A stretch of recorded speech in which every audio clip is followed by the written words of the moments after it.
time now for Coming In Hot with Brent Wallace and former Ottawa Senator Jason York.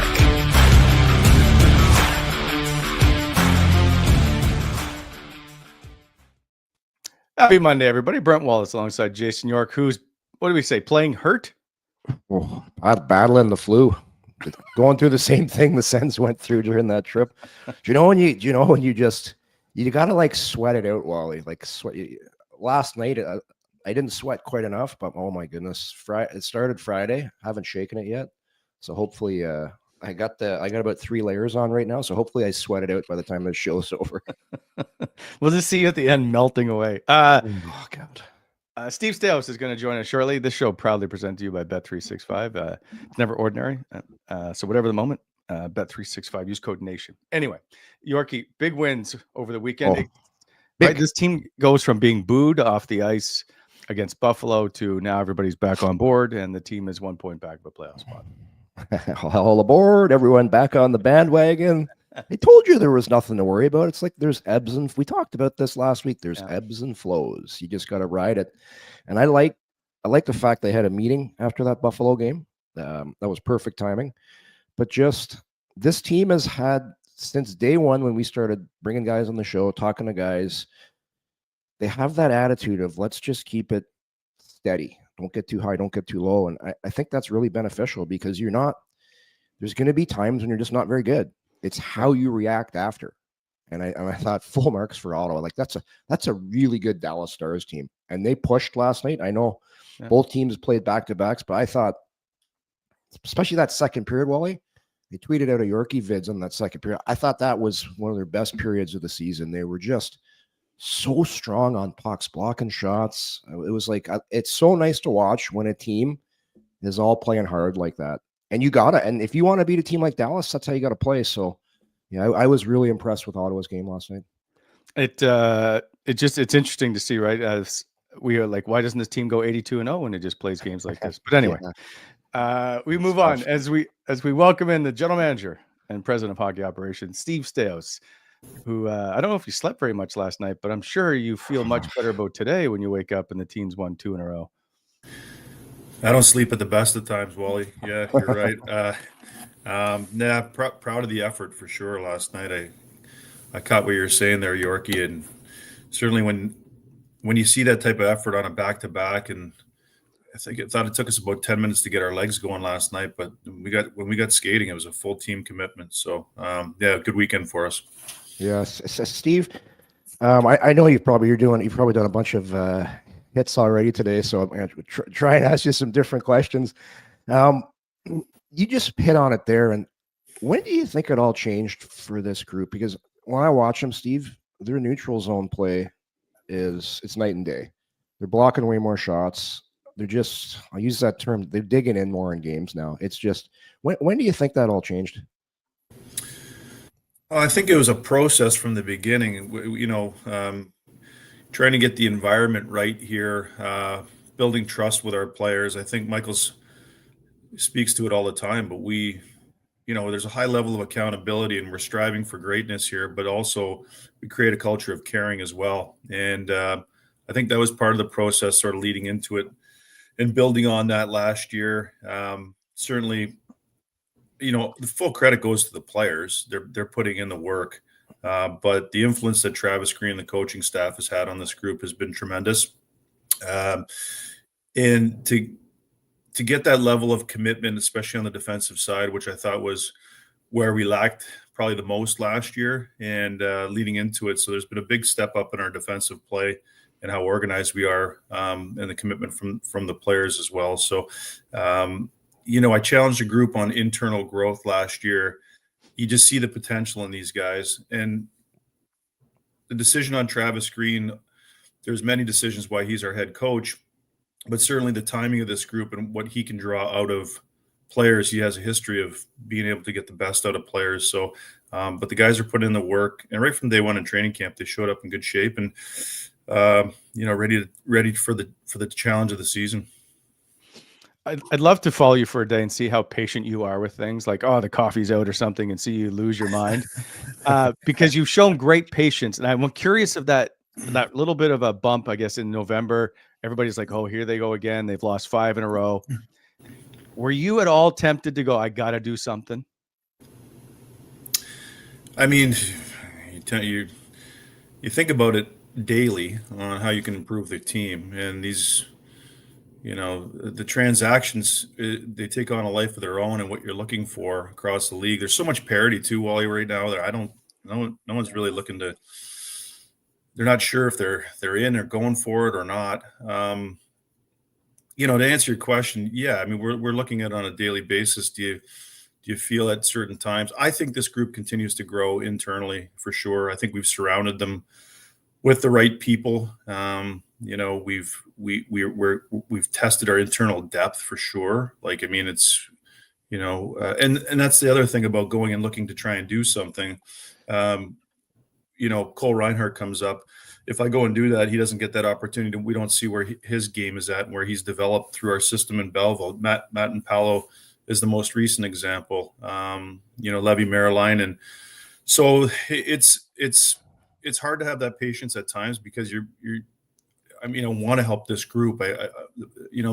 But until we know what we have coming throughout, and I think it's probably frustrating to our fans at times, but it is part of it. And we need to know what we have first before we start looking at bringing in somebody from the outside, because you never know.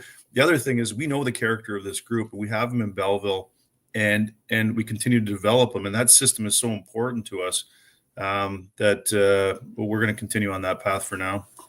Matt and Paolo is interesting, Steve. Wally loves him, by the way. He just loves him. That's a great point. Like he gets a chance to play because Zub's out, Docker's out, Hamonic's out. But man, he just plays simple. He closes hard. He's long. Like if you want to get those guys, it just seems you got to develop them yourselves. Like that's the only way. Yeah, I mean, Nick and Clevin played together last year, and they were a real presence in the American Hockey League. They didn't give me a bad game, especially Clevin. And Nick was still sort of learning the game over here. It was his first year over.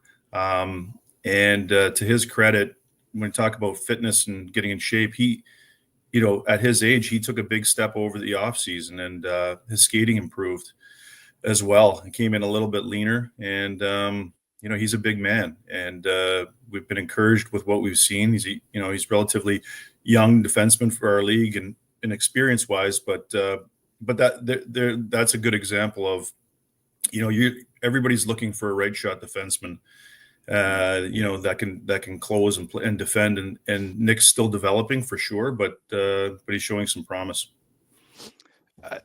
So let's go to Levy Maryline, because can you admit that you're surprised that he's playing the way he is right now, or were you just we expected this all along? Well, his great differentiator is his demeanor. Like he really brings a sense of calmness, and for your team, when you see a goaltender swallow up those rebounds and just never get rattled, I think that's one of his big differentiators for sure. I saw Levy play back in junior, so I've seen his progression. But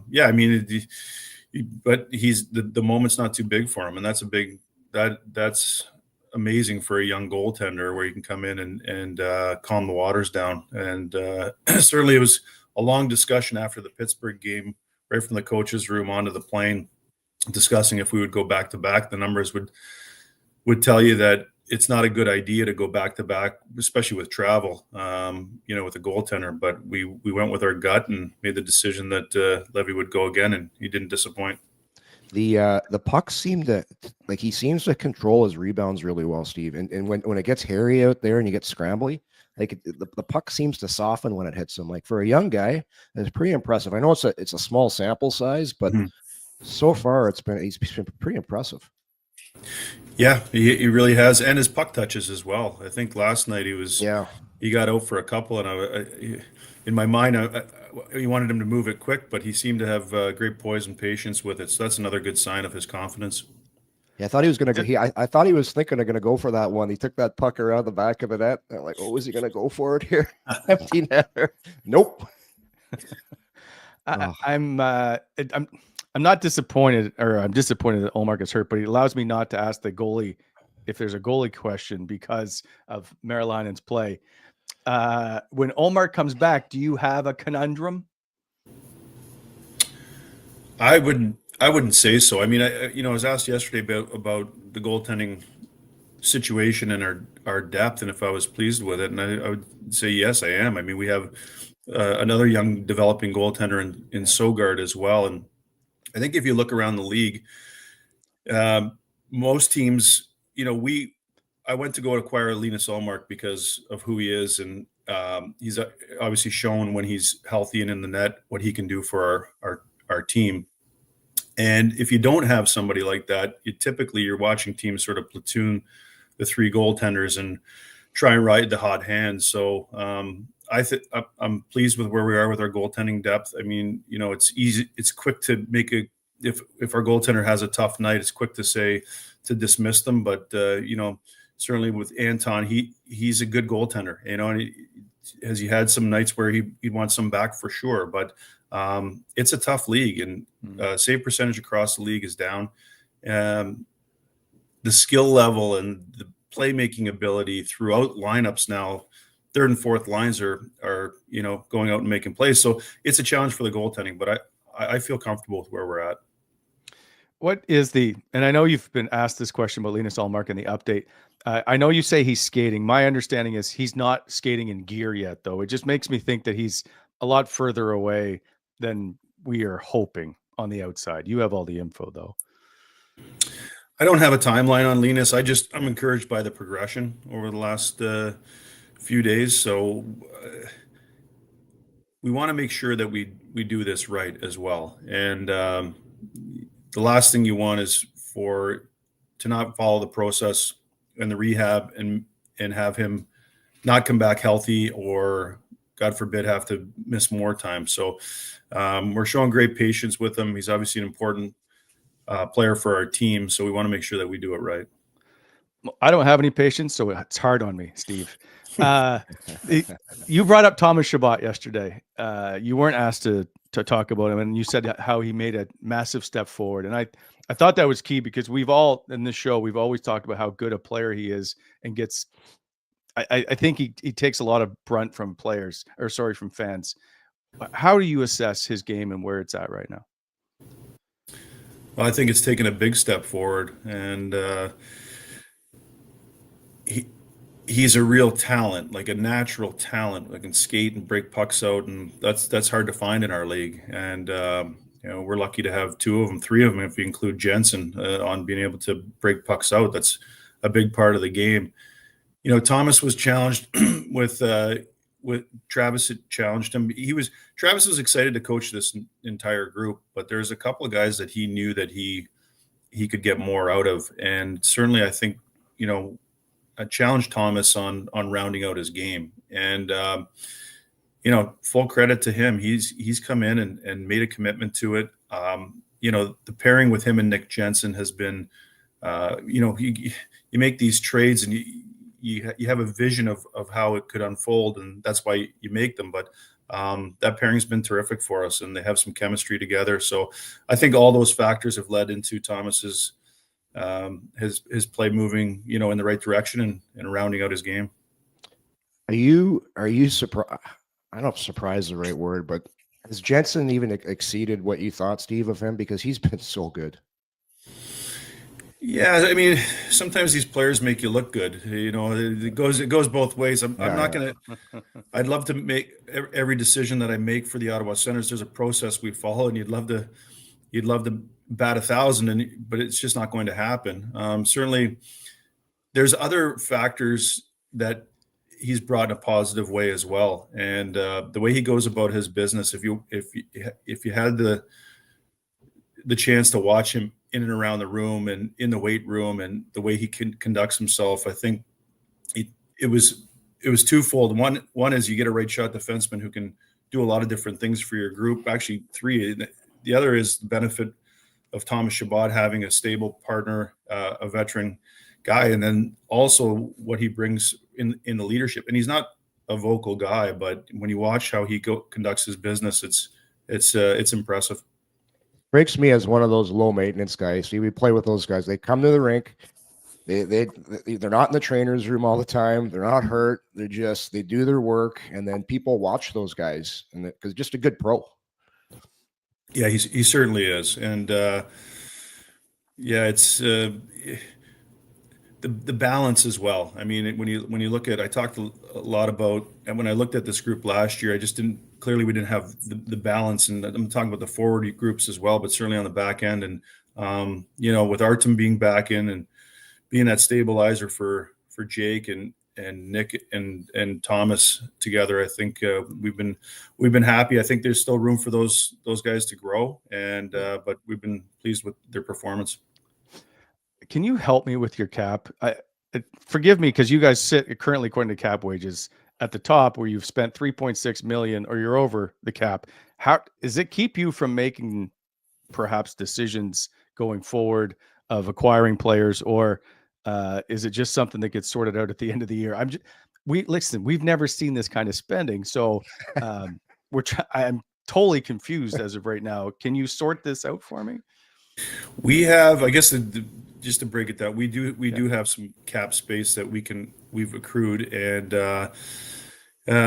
we have some flexibility. Last year we were right up against it, as you know, like even for call-ups we were up against it, and having to sort that out through the off season and giving us some flexibility has allowed us to be able to call guys up back and forth and accrue some space as we move forward. But certainly, it's obviously in any transaction, every team, you're looking at that, and you can get.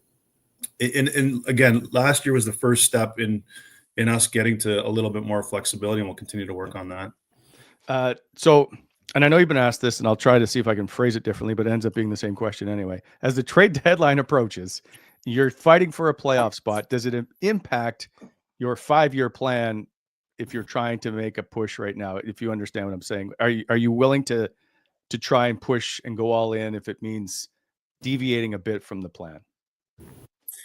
I think the group will dictate on where we're at, and up until this point in time, they're showing that we're in the mix. I mean, I've never seen this in any year with the amount of teams that are so close, especially on our side. So we'll continue to watch, but certainly I'm looking at trying to improve this team in certain ways, and we have some ideas on how we can do it. Of course, I'm willing to help, and I don't know if deviating from the plan. I think there's ways to be able to do this where we can help without deviating from the plan moving forward. Fair enough. Last question before. Oh, sorry. Go ahead, Yorkie. I just want to ask you on Amadio, Steve. How far away is he from coming back, or do you know that? Well, he's skating full, and as he was in concussion protocol, he's skating full now and taking some contact. So we hope he's sooner. We hope he's very close. It looks like he's close, but again, we got to make sure, especially with these concussions, that we don't rush him along. He's such a smart player. So everyone, you talk about making a trade. It's almost like making a trade without making a trade, because he comes back into your lineup. You've got a guy with cup experience and can play up and down in your lineup. I know he doesn't have the points, Steve, but I just think he's such a smart player out there.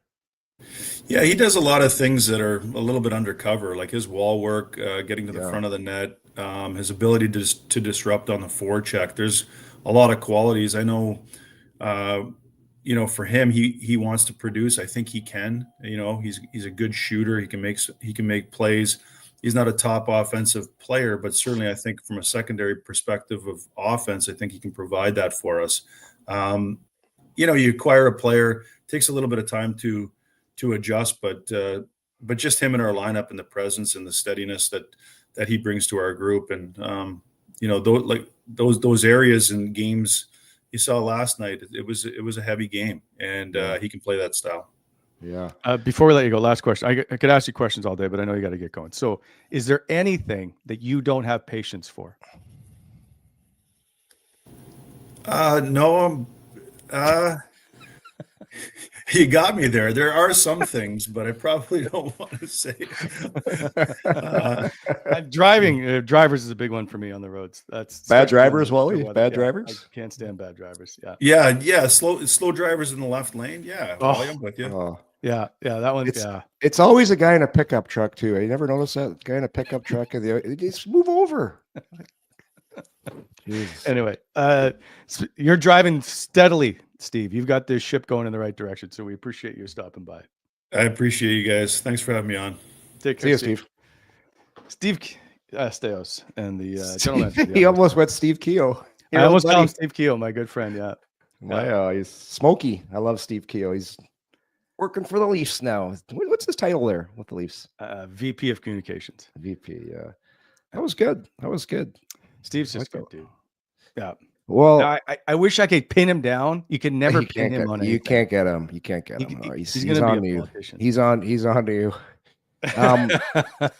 The one thing that I took out of that, and I agree with it. Like, you go make moves early on in the season, it does affect your young players a chance to grow. And you look at the growth of a bunch of the different players in this lineup. It's a good point.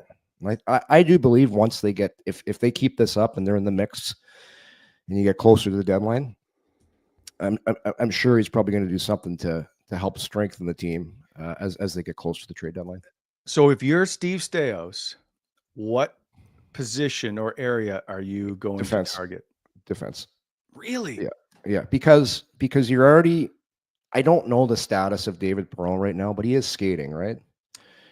Yeah, he's not skating with the team. He's skating on his own still. Yeah, and I watched him last week, and he looks fine. I just don't know how the back reacts after he's done skating, and I think that's the issue. So the reason I say defense is because you're going to make trades on forward without even making trades. You're going to get a Matteo back. You're eventually, hopefully, going to get David Perron back, and that's when you make trades at the deadline. That's what you're looking for: veterans that can play in your lineup and help support your core of your team, because realistically, they can't go out and grab a guy that makes $5, $6, $7 million because he's not going to fit into their cap. Okay, Yorkie, Michael Amadio, David Perron, all those guys who are currently injured, with all due respect, are not a top 6 forward, and right now they need a top 6 forward to play with Tim Stützle. I think that's the biggest hole in this. This defense has shown right now it can get the job done. The goals against are down. They're playing a much better defensive game. Goaltending, show me a good goalie and I'll show you a good team, right? The goaltending has been very, very good. I just think they need to find a way to generate more offense because they're not generating enough. Everybody was all over Claude Giroux. He's too old. He's slow. He goes and gets 3 assists and one of Ottawa's best player against Dallas and back-to-backs. Imagine that. And he played 18. I think he played 18 minutes last night. So people need to stop it with Giroux's can't play anymore. It's not Giroux.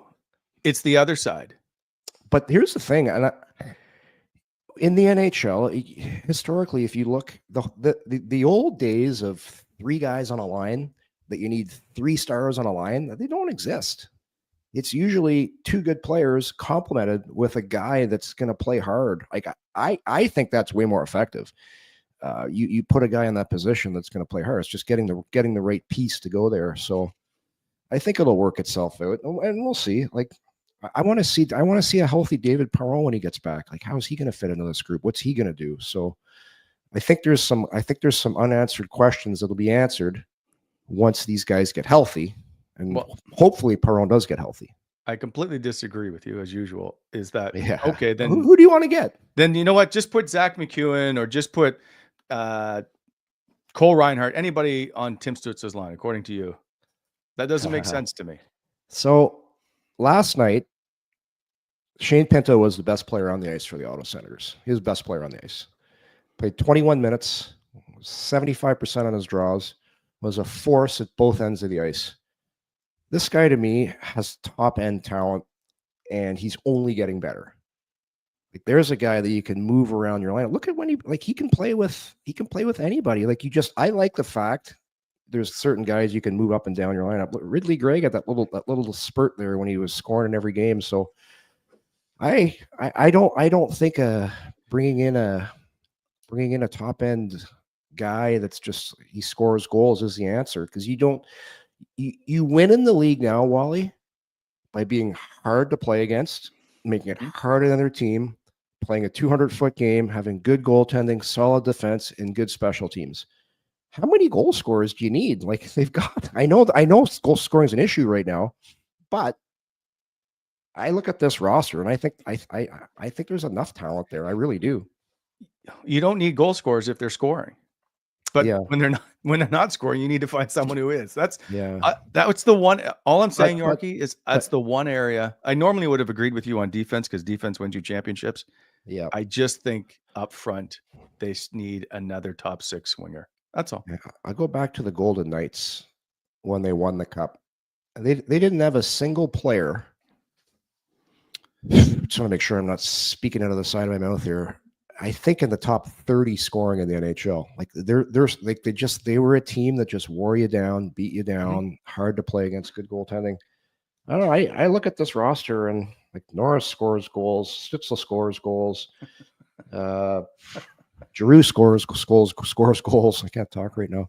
They got, and look at the night before, they threw 5 in. It was pizza time for everybody. So I know, disappointed they didn't get it last night. For me, they went through a period where that happens. The well ran dry, had a tough time scoring. You're on one of those tough road trips that are like nine games like that. It's just never happened. So we'll see. I'd want a defenseman. I'm getting a defenseman. You got Nick Mattenpello. Okay. Who I do like. Right. I've been once in this show, and that's it. I just told you Nick. Well, Mattenpello. I'd like to see who knows? It's a small sample size. He defends really well. He's good in front of the net. Needs to work on his passing a little bit. Eventually, you'd love to see a guy like that killing penalties with that reach and that size. Yep. But hey, he's got a little nastiness to him. I think he's just trying to figure out where to use it. He can get a little nastier. I agree. And same thing with Tyler Clevin. I just think once they figure out where that line is, they'll be fine. It's nice having two big bears in the third pairing, though, isn't it? Two guys that are, what's Clevin, 6'5", 6'4"? 6'5". Yeah. I just remember watching those two tower in the playoffs when they would be in front of the net on a penalty kill or whatever. It's just be like, you're not coming in here. And it was, anyway, let's see what that happens. Yeah. Speaking of pizza, which you brought up, disappointed they didn't score 4 last night, but a reminder, as our show is proudly presented to you by Gabriel Pizza, the official pizza of the Ottawa Senators, and of course, coming in hot. When the Sens score 4, you, the next day, can get 40% off any 9-inch pizza with the Sens score 4 promo. Download the Gabriel Pizza app. It's called the Abe's Pizza Perks, and get points in the lineup to get free pizza and whatnot as you collect points. Go to GabrielPizza.com if you also want to order online. Gabriel Pizza, the official pizza of the Ottawa Senators. I always, by the way, have now the pizza of choice for me has always been the Ottawa Senator pizza. Like, love the pepperoni on top because it's crispy. You always gotta cook your meat well done. What comes on the Ottawa Senator? Pepperoni. What else? So it's pepperoni inside, and then it's cheese on top, if you will, and then it's layered on top with pepperoni, so that when they put it in the oven, the pepperoni gets a little crispier and curls a little bit. I used to live with this guy in my first year pro. His name was Stuart Malgunas. We'd go to this. He sounds place. Like he might be crazy. From Prince George, just a cowboy hat, drove a Jeep. We'd go for lunch at the Butcher Block in Glens Falls, New York, and he would order a pepperoni sandwich, Wally. I'm talking, just think about this, a massive sandwich just filled with pepperoni. Like, could you do that? No. God, it's a lot of pepperoni. It's a lot of pepperoni. I know. Sorry. If you always get a sidetracked. Okay. Meanwhile, I'm dealing with Jake. This show also presented to you by Charm Diamond Centers. More than 85 locations across the country, proudly Canadian owned and operated since 1972. Get custom ring building delivered in less than 4 weeks with the Charm Masterpiece program and an unbeatable pricing policy. Check out the large selection of Canadian lab-grown diamonds, mine diamonds. Apply for the Charm Diamond Flexity card today and get approved for no interest financing on your purchase in minutes. Go see them. They have lots of stuff in stock. They're also very knowledgeable. Ask them all about the diamonds. CharmDiamondCenters.com for more information.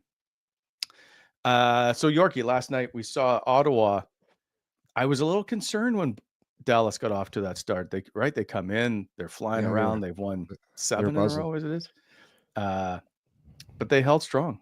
They just looked good once they got their feet under them, as second Steve Staios said. That second period was the hockey game for me. They brought it up another level in the second period, and they just every guy brought in. And I think especially late in that period when they didn't allow that goal, I think they had the kill in the end of the second. That was huge. You killed that off, and you make a statement when you do something like that. That's a statement. And they gave nothing. I don't think they had a shot on goal in that on that power play. So I thought that was a key. Then they got that early goal in the third period. And I mentioned Shane Pinto. I thought he was so good last night, Wally. That play that ended up in Highmore's first goal was incredible. That Pinto pulling that puck off the boards and just going to the net. Because when you do something like that, you draw everybody to you, which he did. And then Cousins ends up whacking it, and that's 2 goals last night, by the way, that are batted out of the air. Norris is batted out of the air. Yeah. And Highmore is batted out of the air. That's a lot tougher than it looks for Highmore, because you're so tight. You see the empty net and you're like, okay, I'm going to score. And then the first one doesn't go. And then the second one he's stuck with. So he was impressive last night, Matthew Highmore. I thought he was buzzing around like a little water bug out there. And there's no way he's 5'11". He's not 5'11". He's listed at 5'11". There's no way. He might have the Steve Martin's measuring stick. Yeah. Whatever height he is, I thought he was excellent last night. Really, he really added a lot with his speed and tenacity. But he's, again, another one of those depth guys that Steve has brought in or signed. I think he played in the A last year a bit. He's got 148 games of NHL experience now. When you need somebody, like, you can bring him up. So he's not young. He's 28 years old. He'll be 29 in February. I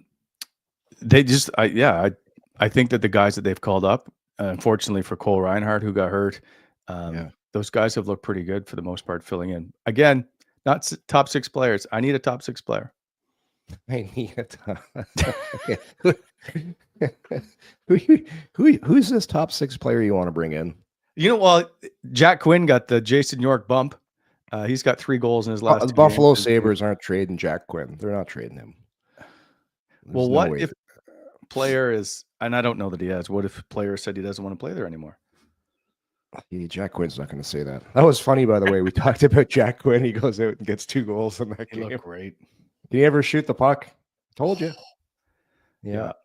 He great kid too. He really good kid.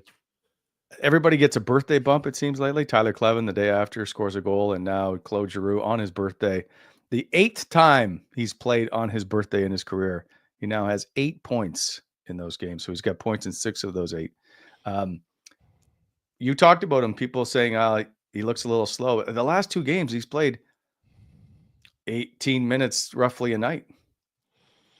He took the puck around the net. Guy was chasing him, and he got separation from him around that. If you remember that play, like, he's never been a guy that looks super fast throughout his whole career. His whole game is based on deception, body position with the puck, and just smarts. He is so clever out there when he has the puck, so composed.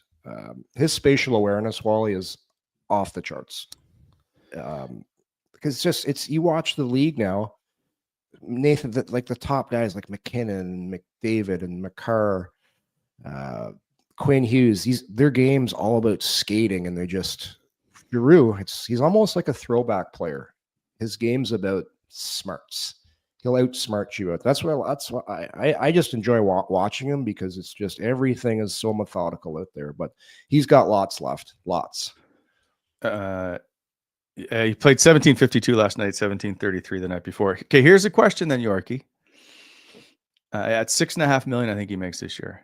Are you tempted to re-sign him to let's even say a 1-year deal next year? I'd sign him to a 1-year deal. Why wouldn't you? For sure. How much money? Well, it's all going to depend on their cap situation, and obviously you want to get him for as low as possible so you can fit other pieces in. Like $3 million would be great. He's not going to sign for $3 million. So I'm just curious if you would pay him $5 million, $5.5 million to re-sign. I think I would. I just think if he continues to play like he is right now throughout the rest of the season, team makes. I think it's a different conversation if they miss the playoffs and the team falls off at the end and things don't go well. I think we're having maybe perhaps a different conversation. But if this team does what I think it's going to do and they have a good finish, I think for sure, absolutely, it's he's still one of the best face-off guys in the league. He plays in all situations. He's now penalty killing this year, power play, and he's I think I think absolutely on a 1-year deal you're bringing this guy back. What if he wants 3? I don't think I'd give him 3 because that's going to take him to 41, right? 41, 40. Yeah. All right. Other guy that I meant to bring it up to Steve, we just didn't have enough time. Nick Cousins, who has been a pleasant surprise of late, if you will. I think he's looked really good. I think he's settled in. He is averaging, by the way, the most ice time he has averaged in his career this year. I think we had a conversation with Nick Cousins maybe early on in the season. I remember. I lost your mic, Yorkie. Got me now? No, you're on your AirPods, I think.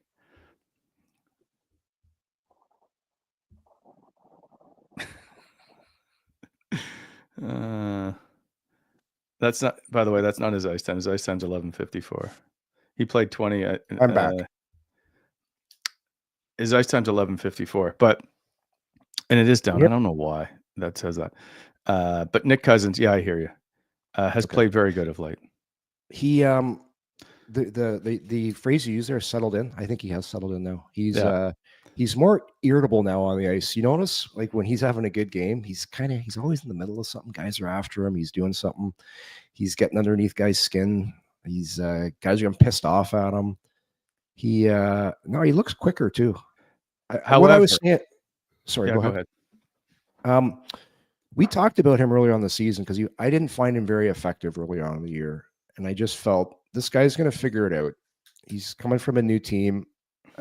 Team that won the Stanley Cup, so sometimes it's a little bit of the wind comes out of your sails, and he's really picked it up. He's been very useful. The only issue is maybe not the greatest time to take some penalties. He plays on that line, right? Of the agitator, so he's never going to get the benefit of a call. As we've seen a few times this year, where he's got a tripping penalty and was nowhere near the guy. He's got the rat reputation. Are you, as a teammate, though? I don't care about the fan as much as the teammate. Are you okay to live with that stuff? Yeah, you know what? I think it's gotten better. I thought earlier on the year there was a lot of those untimely plays. I think it's gotten better.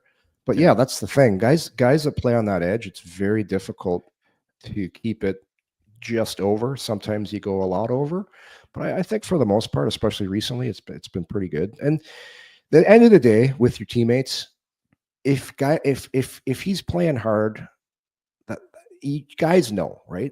And sometimes you go over the edge, and it is what it is. But for the most part, I think he's been really effective. Quickly, I need you to take care of some business. Alrighty. BEI, equipment rentals, aggregate topsoil sales, custom crushing and screening, hot mix paving. They can take care of all of that for you. So when you're planning your next project, please consider BEI for all your aggregate supply needs. You can reach them at 613-432-1120 or at bonishirexcavating.com. BEI is helping to shape the Ottawa Valley, and please remember to slow down in construction zones. And of course, by our proud presenting sponsor, Bet365. Open an account today with Bet365. Bet on a huge range of markets. Whatever the moment, it's never ordinary at Bet365. Use code NATION. Must be 19 years of age or older. Please play responsibly. Download the app today. And if you download the app today, Yorkie, there are a ton of games that have implications for the Ottawa Senators. Tampa is in Boston. The San Jose Sharks take on the Detroit Red Wings, who, by the way, can't seem to lose. I think, is it now 7 straight they've won? Crazy. Seattle is at Pittsburgh, and the Flyers are at Columbus. Like, it is. Sorry, those are all tomorrow games. It's Monday, I guess. What do you Florida is at Philadelphia Flyers tonight, by the way. That's the only real game of implications for the Ottawa Senators. Those games tomorrow are huge. Like, I will say it's fun to watch, as this team has won 20 games in the first half of the season for the first time since 2015-16 season, I think it is. It is fun to watch. Every game now matters when you're scoreboard watching. I think I looked last year at the 42 game mark. Ottawa was last in the East, I think 18 points out of a playoff spot. Yeah. Do we have a standings board today, Jake? Got one. So I'm still sticking with this, Wally. Watch out for the Rangers. That's the team. They're right there. They're just 3 points. Is this the Arthur Kaliev bump? Is that what you're talking about? The Arthur Kaliev bump is real. No, it's the Shesterkin factor. I don't know. But that's the team I've kind of I've circled as a team to watch out for. But yeah, look, it's just crazy. You go from, Boston's played. It's pretty. Ottawa's got 3 games in hand on them. So yeah, from Boston to 6 points separate 1, 2, 3, 4, 5, 6, 7, 9 teams. It's nuts. It's crazy. So Ottawa's. I haven't done the math, but they're going to have to play at a very high clip. I don't know what the percentage wise will we say, maybe 600 hockey the rest of the way. That should do it. Somewhere in there. Yeah. They just need 2 more points than the Columbus Blue Jackets, or I guess 1 more point. They just need, right. It's a lot harder when you're Pittsburgh and you're the Rangers to leapfrog all those teams in front. It's one thing. It's another thing when you're 1 point back of the last wild card spot. And the only thing about Ottawa, of all the teams outside the top 3 in each division, they're the only team with a positive goal differential. Yes, the old goal differential factor. I like it, Wally. Yeah. No, that always sticks out to me. But Detroit, you got to think of it this way too. Detroit is so hot right now. They've won seven in a row. Yeah. So they're going to fall off. You can't continue to win at that clip. It's impossible. So I don't foresee Detroit being there when it's all said and done. I don't foresee Columbus. I don't foresee Montreal. I think it's going to be a Pittsburgh, New York, Ottawa, Boston battle for those last 2 spots. The Rangers, I will say, have gone 3-1-1 in their last 5 games. Yeah. It's just they got Shesterkin. He's one of the best goaltenders on the planet. Like, that guy can steal you games. Like, people in Ottawa know all too well how important your goaltender is. So that's a little scary for me that the Rangers, they've the worst is behind them, and they're only going to play better moving forward. They have a heavier home schedule, just as a quick glance looking at it coming up down the stretch. But still, the Rangers, for me, I don't know that they can get that turned around. Maybe you might be right. I just see how poorly they have played that I can't imagine it gets bad. much better. But I think the deadline will be key for them, because it looks like Chris Drury is willing to wheel and deal everybody in the lineup. Yeah, absolutely. The Columbus one is still, after all they've gone through, I guess the offseason is still an interesting one to me. I'm good for them. I'm just shocked they're there. Yeah, no, that's a good point. Like, if you talk about, if you believe in the hockey gods, you would have to say they're shining down on Columbus. That's a nice story, because it's turned a terrible tragedy into Columbus probably dedicating their season to Johnny Gaudreau. You talked about Shane Pinto. I just wanted to quickly go back to him. 10 points, 7 goals in his last 14 games. Are we seeing? He's not an. If you have Tim Stützle, he's probably not your number 1 center. I think people would agree with that. But are we seeing a guy that's really ready to take the next step of the way he plays the game? I just remember watching in his first couple of games when he came to Ottawa. He just looked super good at his positioning and where he needed to be on the ice. I watch how he carries the puck.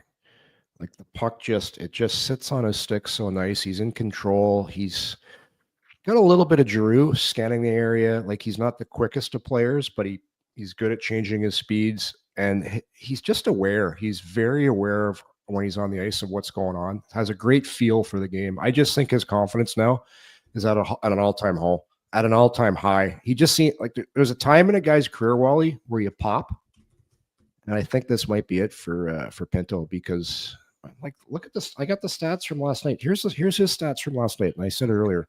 So you're playing the Dallas Stars, one of the best teams in the league. A lot of people have Dallas picked to win the Stanley Cup. And here is Pinto's line. He had a great assist. He has +1. Played 2150. Face-offs, 12-4, 75%. Had one shot. I just find when he plays, like, if you want to win in this league, you need that center iceman that's a 200-foot player that has some offense, but is acutely aware of being on top of the puck and being a hard guy to play against, like going against the other team's top guys. So yeah, he's a big guy too. Like Ottawa's not overly big down the middle, Wally, but Pinto's sneaky big. What would you get, a 6'2.5" maybe? He's listed at 6'3", 204, and he's good size. You know what? Josh Norris is underrated too. I think Norris is a pretty good size. Yeah. Plus, he's second on the team in hits. He's already set a career high in hits, and we're halfway through the year. Pinto's 2150 is the second most he's played in a regular season game, most in a regulation game. April 13th, 2024, against Montreal in a shootout win, he played 26-32. Like that's defenseman numbers when you're playing 22 minutes. That's to play a two-way game and then play that much. That's impressive. Trying to see Stutzla's ice time. Yeah, I think he even played more than Timmy. Timmy was just 15-31. So no, it's big night for Pinto. Time for Pinto. Yeah, that's exactly what it is, which he's doing a great job on. Great job. I think they've gone 13 straight now on the penalty kill. Like, they've turned it around. Remember, we were all over him. But finally, Travis Green said, yes, they've now been more aggressive with Nolan. He said Nolan Baumgartner basically read them the riot act, and they've now started to become more aggressive. Well, they're way too passive. Like, they were sitting back. You can't sit back against guys in the NHL. They'll pick you apart. The guys are too good. Watching last night, they were aggressive. As soon as the team came up over the blue line, they're on them, just not allowing easy entries, not allowing setups. And if they did get a shot, they're blocked. So that's the thing with penalty killing, is just all about hard work, being aggressive, and working. And I thought it was big key. That was a huge key to that game last night, because Dallas, they zip it around on the power play. Like they have a good power play. Like it's like impressive. Okay. Last question before we go, and that is Levi Merilainen's play. Yeah. Does he cause you an issue? Everybody will say, or not everybody, but most people will be like, he should go back to Belleville, play a majority of the games, and get ready to play in the NHL. If Linus Ullmark returns in the next couple of weeks, and if Merilainen continues to play at the clip he's on, what do you do? You're not going to keep goalies around. No, but if he continues. Like, he just played back-to-backs and beat the Dallas Stars. So are we talking if he keeps doing stuff like that? Because they have more back-to-backs coming. I don't see how you can send him down, because you need two goalies, and if he continues to do this, for sure, he's gonna force his way onto this team. You just listen to how Steve Staios talks about him. Players talk about him, the calmness, all things that are, what you just, as a player, when you have a goalie back there that's that calm and at that age, it just kind of resonates on the rest of the team, where to me, it'd be an easy call. If he continues to do this, Wally, you can't send him down. All right, we'll see how this plays out. By the way, Levi Merilainen is the third Senator goaltender to win on consecutive days as a rookie, joining Brian Elliott and Ray Emery. But it's still like, let's see. Let's watch what happens, because Ullmark's only skating in a tracksuit right now, so he won't be back within the next couple of weeks. So we're gonna get to see Merrill play some more, which is gonna be nice. Let's see what he does.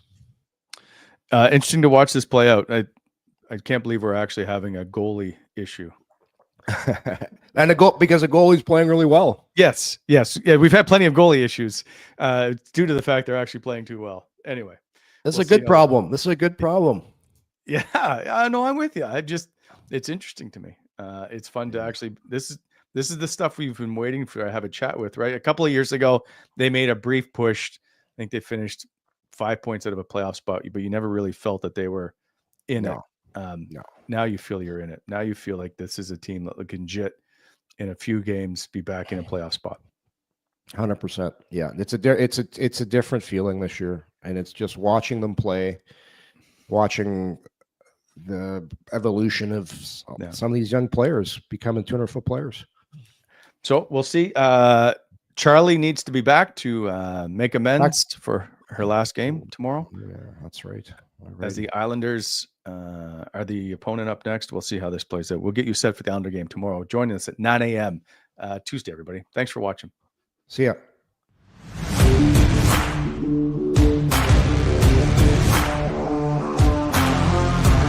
Thanks for tuning in to Coming In Hot. If you enjoyed the show, hit that like button and be sure to subscribe to never miss an episode.